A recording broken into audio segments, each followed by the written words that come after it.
chat here and saw that people are responding that Jordan Travis is retiring. Do we have confirmation on that? I'm going to assume you wouldn't just post that. It'd be a weird thing to post. You know, it is from Adam Schefter. You could take it to the bank, not a fake account. Well, that was given to him by the Jets then, yeah. I'm going to say this now that he is retiring. First of all, good luck to Jordan Travis and whatever it is he does in his future endeavors. Jordan Travis is one of the cool stories that we've had the good fortune of covering and taking in over the last several years. He was a kid who I thought for a good long while he was here was not going to become much of a contributor for Florida State. I thought he was going to be a guy that comes and goes and was thought of as a marginal quarterback who could really run. And thanks to really, really hard work from Jordan Travis, passion, belief, care, attention to detail, unwavering commitment, he made himself something so much better. He became a plus thrower of the football. He became a much better pre-snap evaluator, reader of defenses. He became a dynamic force for the Florida State offense and a Heisman candidate. And I would say in all of my years of covering Florida State, that's 27. Ooh. I'll be Seymour Wiener before you know it. I've never seen a transformation to that extent at that position. I've seen some walk-ons who were, undersized and didn't look like they'd be able to contribute much besides being practice players turn into solid starters. I've seen guys who came in that looked like they might be pretty good college football players who left All-Americans. But it's rare to find a quarterback transform what he is to that extent at the position. So I did, and I acknowledged it at the time. He shocked me. You go back to the, you go back to the first LSU game where he did what he did. And I was really, I remember that night, Tom, you and I talked. I mean, you and I were like, holy moly. I was at the game. You were preparing to do the post game. I did the watch along. And I was texting you from the stadium that, look at my man. Look at my man out here. They're throwing the kitchen sink at him, and he's got it all. And so there you go. It was impressive. It was so impressive. And I think it's worth thinking about that now on what today is kind of a sad day, obviously to hear that news that Jordan Travis is going to retire.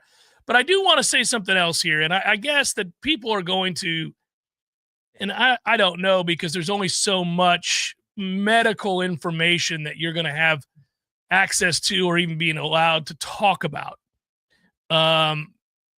But I don't think this is the Jets' fault, everybody. I can tell you now, without getting into details, I was really sad. Everybody was. We all know what happened on the night that he broke his leg. It was a terrible set of circumstances. Florida State was playing awful. He felt compelled to run. It's a terrible, unfortunate accident. Now, that said, I do think it was there's no doubt. I mean, this has been talked about quite a bit. I do believe it was a hip, whatever they call it, hip drop. I mean, it does look like a hip drop to me, and I never appreciated that at all. I'm glad we've taken to banning those kinds of tackles. They were legal at the time. It's not cool. You shouldn't do it, but it was legal at the time. Anyhow, it's a hip drop. It leads to that leg being snapped the way that it was. It's sad.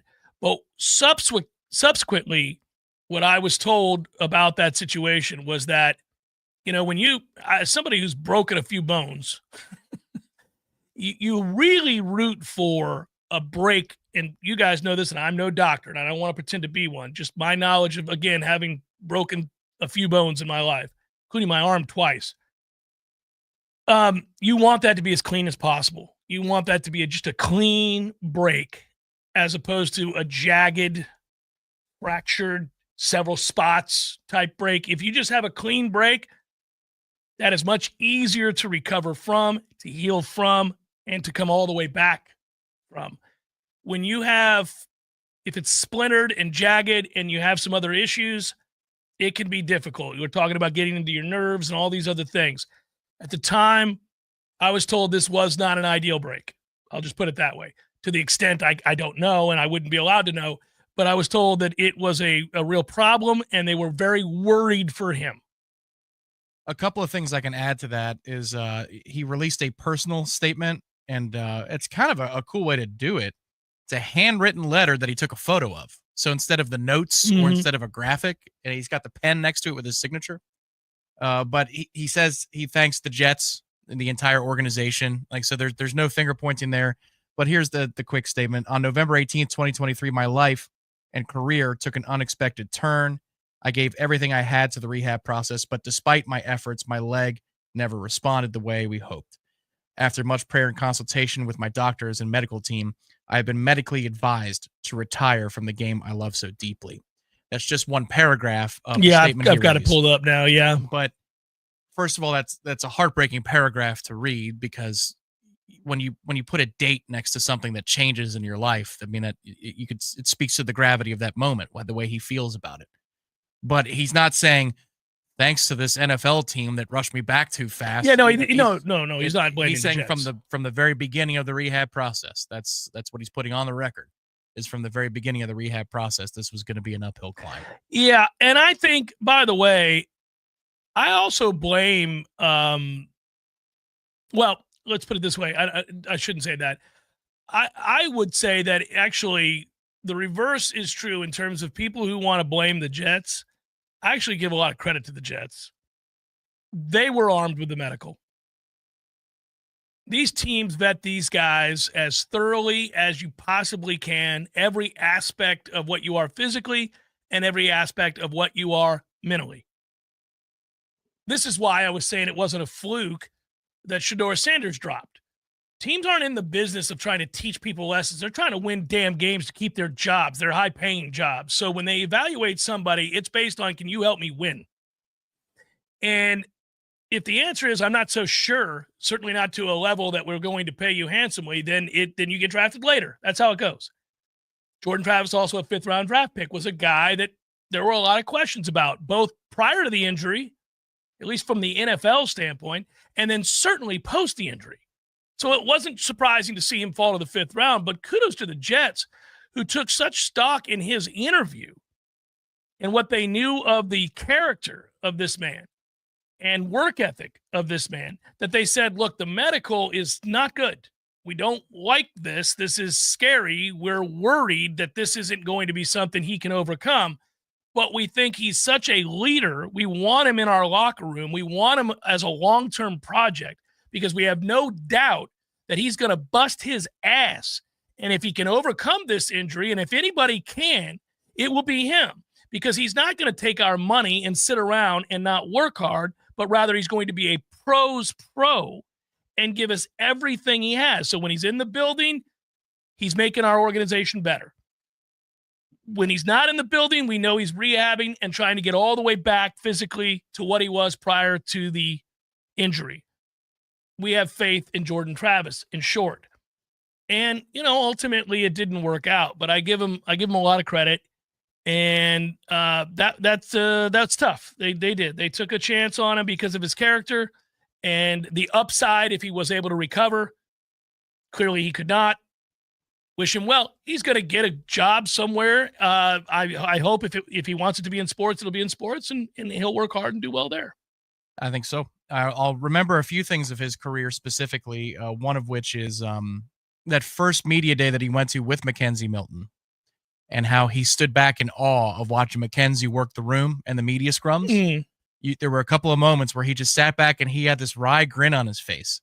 And it wasn't out of jealousy. It was out of admiration. Like, he was learning. He was taking notes on how to handle that particular part of what his future responsibilities would be. And it wasn't a full season before he took that job. But I juxtapose that to the interview he did with you and with others at the ACC kickoff in the next couple of years. And he was a totally different guy in front of the media. And it started there.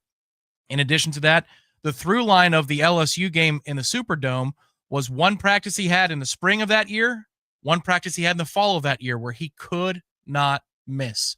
And no matter what the defense threw at him, he had an answer for everything. He didn't always practice brilliantly, but he had a couple of truly perfect, brilliant practices in 11-on-11 settings that left us all with our jaws on the grass as we walked out of there getting ready for interviews. It wasn't always that way, but there were little signs. There were days like, oh, that's in you? Yeah. And then lo and behold, that's what was in him with regularity as he played on Saturdays. Yeah, so shout out to Jordan Travis, and I wish him nothing but the best. I'm sure we'll see him around, and who knows? He might get into coaching, may end up back here at some point if that's his wish. I don't know, but we'll always have nothing but great thoughts about Jordan Travis and his career at Florida State. Sad ending to a brilliant career and a very good player. Jeff Cameron, Show 93.3 Real Talk Radio, Warchant TV.